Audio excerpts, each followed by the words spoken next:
ये है states mirror live news. सुनिए आज की ताजा खबरें। झूठ होगा बेनकाब।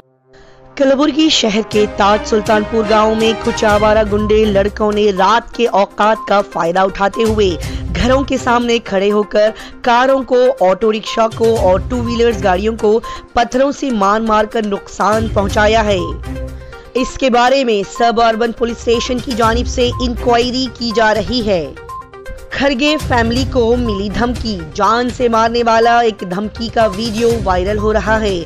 इस ऑडियो को कांग्रेस लीडर रणदीप सिंह सुरजेवाला ने बैंगलोर से हासिल किया और रिलीज कर दिया है। इसी सिलसिले में शक की बुनियाद पर बीजेपी लीडर मणिकांत राठौड़ को देर गए रात पकड़ लिया गया और स्टेशन बेल पर छोड़ भी दिया गया है।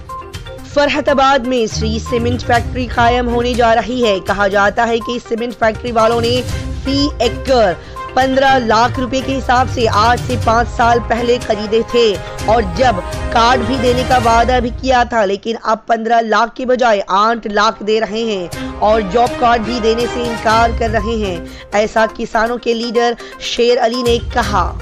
अफजलपुर गांव में दिन दहाड़े कुछ घरों में चोरी के वाकयात पेश आए हैं। सीसीटीवी कैमरे में ये तस्वीरें रिकॉर्ड की गई है। इंटेलिजेंस और फिंगरप्रिंट एक्सपर्ट्स की जानिब से इंक्वायरी की जा रही है। शहर में अल्लम प्रभु पाटिल ने ट्रैफिक प्रॉब्लम के बारे में गश्त की और बस स्टैंड के अतराफ और अनकाफ भी गश्त किए हैं। इसी मौके पर कमिश्नर ऑफ पुलिस चेतनार और commissioner of corporation Bhuvnesh Patil भी मौजूद थे। रेती सप्लाई बंद होने की वजह से शहर में गरीबों को घर बांधने में बहुत ज्यादा तकलीफ हो रही है। इस वक्त एक लॉरी रेती की कीमत 1,20,000 रुपये हो गई है। ऐसे में गरीब कैसे अपने घर बनाएंगे? अल्लम प्रभु पाटिल ने कहा कि रेती को सस्ता किया जाए। अल्लम प्रभु पाटिल ने विधानसभा में ऐसा कहा। जेवर्गी यद्रामी तालुके के मल्ली गांव में स्कूल के तमाम स्टूडेंट्स अपनी क्लास से बाहर आकर अपने टीचर्स के ट्रांसफर को कैंसिल कराने के लिए एक बड़ा एहतजाज किया। प्रियांक खरगे जी की मिनिस्ट्री और मेंबरशिप को कैंसिल करने के लिए बीजेपी लीडर अश्वंत राठौड़ ने हाई कोर्ट में पिटीशन फाइल किया है। कलबुर्गी शहर के 29 किसानों को गंगा कल्याण स्कीम के तहत पंप्स और जरूरी सामान फ्री में तकसीम किया जाएगा। शहर में पुलिस के राउडी शीटर्स अश्वंत राम राठौड़ को जुडिशियल कस्टडी के हवाले कर दिया गया है। कलबुर्गी शहर में 30 अपाहिज लोगों को एमएलए एम.वाई. पाटिल ने फ्री में बाइक तकसीम किए। सेडम शहर में लगातार रोड एक्सीडेंट्स हो रहे हैं। इस जिमन में एडिशनल एसपी श्रीनिधि जी ने इन्वेस्टिगेशन किया है।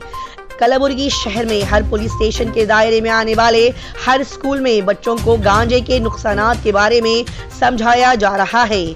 कलबुर्गी शहर में बीजेपी लीडर मणिकांत राठौड़ के ऊपर कई सारे क्रिमिनल केसेस चल रहे हैं। ऐसा एसपी शापंत मैडम ने मीडिया से बात करते हुए कहा। कलबुर्गी शहर में कई मर्तबा रिक्वेस्ट करने के बावजूद सुपरमार्केट के मेन रास्ते पर खड़ी हुई बंडियों को और मौजूद दुकानों को खाली नहीं करवाया गया। ऐसा केकेसीसीआई के प्रेसिडेंट शशिकांत पाटिल ने कहा। सेडम में दुकानों के मालिक हरगिज भी प्लास्टिक का इस्तेमाल न करें। ऐसा municipal chief officer B Prahlad ने वार्निंग दी है। जो भी प्लास्टिक इस्तेमाल करेगा उन पर जुर्माना आयद किया जाएगा और कानूनी कार्रवाई भी की जाएगी। कलबुर्गी शहर में अन्न भाग्य स्कीम के तहत 19.54 लाख लोगों के अकाउंट में रकम ट्रांसफर की जा रही है। इस बात की इत्तला शांत Gowda deputy director of food department ने दी है। अलंग में निरगुड़ी ग्राम पंचायत में 5 मेंबर्स इस कॉन्टेस्ट में इलेक्ट हो चुके हैं। बाकी 46 मेंबर्स का इलेक्शन 23 जुलाई को किया जाएगा। कलबुर्गी शहर को बरगाल पीड़ित शहर डिक्लेयर करने के लिए भारत कम्युनिस्ट पार्टी की जानिब से एहतजाज किया गया। मानहानि मामले में एससी पहुंचे राहुल गांधी। कांग्रेस नेता राहुल गांधी ने आपराधिक मानहानि मामले में अपनी सजा को निलंबित करने के लिए शनिवार को सुप्रीम कोर्ट का रुख किया, जिसमें उन्होंने लोकतांत्रिक राजनीतिक गतिविधि के दौरान आर्थिक अपराधियों और प्रधानमंत्री नरेंद्र मोदी की आलोचना करने वाला एक राजनीतिक भाषण दिया था। उनको नैतिक अधमता का कार्य माना गया है। श्री गांधी ने गुजरात उच्च न्यायालय के फैसले पर भी रोक लगाने की मांग की है, जिसने उनकी सजा को बरकरार रखा था। उन्होंने कहा कि उच्च न्यायालय के फैसले का मानहानि के कानून के न्याय शास्त्र में कोई समानांतर या उदाहरण नहीं है। मानहानि का मामला 2019 में कर्नाटक में एक राजनीतिक रैली के दौरान कथित तौर पर की गई उनकी मोदी उपनाम वाली टिप्पणी से संबंधित था। राहुल गांधी को अप्रत्याशित रूप से आपराधिक मानहानि के मामले में अधिकतम 2 साल की सजा दी गई है। यह अपने आप में दुर्लभतम घटना है।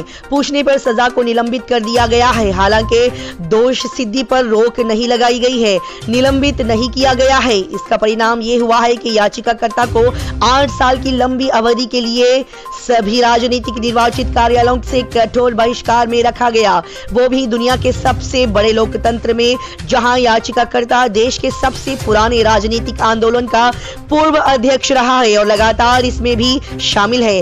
विपक्षी राजनीतिक गतिविधि का अगुवा याचिका में कहा गया है। 7 जुलाई के उच्च न्यायालय के फैसले को चुनौती देते हुए श्री गांधी ने तर्क दिया कि उन्हें कथित तौर पर एक अपरिभाषित अनाकार समूह को बदनाम करने के लिए 2 साल की सजा सुनाई गई थी, जिसने शिकायतकर्ता गुजरात विधायक पूर्णेश ईश्वर भाई मोदी के अनुसार 13 करोड़ की प्रतिष्ठा को नुकसान पहुंचाया था। मानहानि कानून के अनुसार गलती एक निश्चित वर्ग के लोगों के साथ की जानी चाहिए, न कि किसी अस्पष्ट समूह के साथ। इसके अलावा उन्होंने तर्क दिया कि ये न केवल उत्सुक बल्कि बेहद महत्वपूर्ण वास्तव में भयावह है कि वर्तमान भाषण सहित सभी पुराने मामले सत्तारूढ़ दल के सदस्यों और पदाधिकारियों द्वारा दायर किए गए थे। विडंबना है कि कथित तौर पर 13 करोड़ लोगों के कथित परिभाषित समुदाय में से केवल वही व्यक्ति बदनाम हुए हैं जो सत्तारूढ़ भाजपा के पदाधिकारी या वरिष्ठ कर्मी हैं। श्री गांधी ने तर्क दिया। उन्होंने तर्क ये भी दिया कि मानहानि की शिकायत दबाने का एक प्रयास था राजनीतिक संवाद के लिए। नफरत फैलाने वाले भाषण मामले में आजम खान को 2 साल की जेल की सजा। रामपुर की एक अदालत ने शनिवार को समाजवादी पार्टी के वरिष्ठ नेता और 10 बार के विधायक आजम खान को 2019 के लोकसभा चुनाव अभियान के दौरान दर्ज नफरत भरे भाषण मामले में 2 साल जेल की सजा सुनाई है। लोक प्रतिनिधित्व अधिनियम की धारा 125 चुनाव के संबंध में वर्गों के बीच शत्रुता को बढ़ावा देना और धारा 171 जी चुनाव के संबंध में गलत बयान और 505 एक भी कारण पैदा करने के इरादे से या जो संभावित हो सके तहत भारतीय दंड संहिता के तहत जनता या जनता के किसी भी वर्ग को डर या चिंता पैदा करना, इन मामलों में केस को दर्ज कर लिया गया है। ये मामला 8 अप्रैल 2019 को रामपुर के शहजाद नगर पुलिस स्टेशन में दर्ज किया गया था, जिसमें समाजवादी पार्टी के खद्दावार नेता पर उत्तर प्रदेश के मुख्यमंत्री योगी आदित्यनाथ और रामपुर के तत्कालीन जिला मजिस्ट्रेट औजनीय कुमार सिंह के खिलाफ भड़काऊ भाषण देने का आरोप लगाया गया था। अक्टूबर 2022 के बाद से ये तीसरा मामला है जिसमें समाजवादी पार्टी नेता को दोषी ठहराया गया है। अश्विन बने दूसरे नंबर पर सबसे ज्यादा भारत के लिए विकेट लेने वाले गेंदबाज।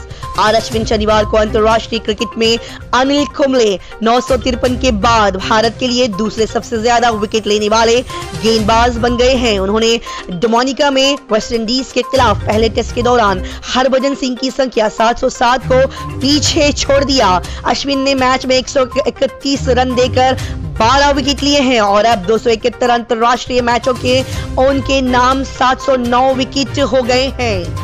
जायसवाल कहते हैं, मेरे लिए यात्रा अभी शुरू हुई है। यशस्वी जायसवाल ने कहा कि अब तक की यात्रा ये कठिन रही है और उनके पहले टेस्ट में प्लेयर ऑफ द मैच का पुरस्कार तो बस शुरुआत थी। 21 वर्षीय खिलाड़ी ने कहा, भारत के लिए टेस्ट क्रिकेट खेलना बहुत खास और भावनात्मक है। मुझे अपना ध्यान केंद्रित रखने और अपने क्रिकेट पर काम करते रहने की बहुत ज्यादा जरूरत है।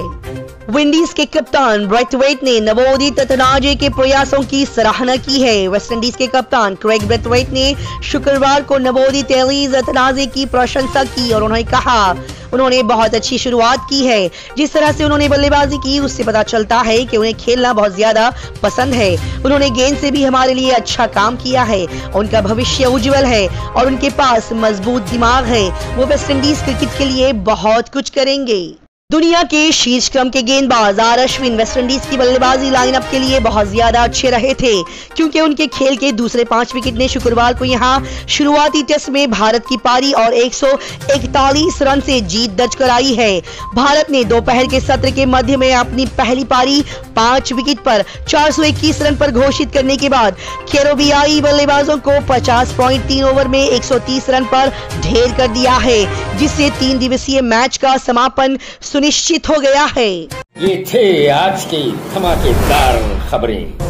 झूठ होगा बेथा। इन खबरों को लाइक करें, शेयर करें और सब्सक्राइब करें। Thanks to all viewers.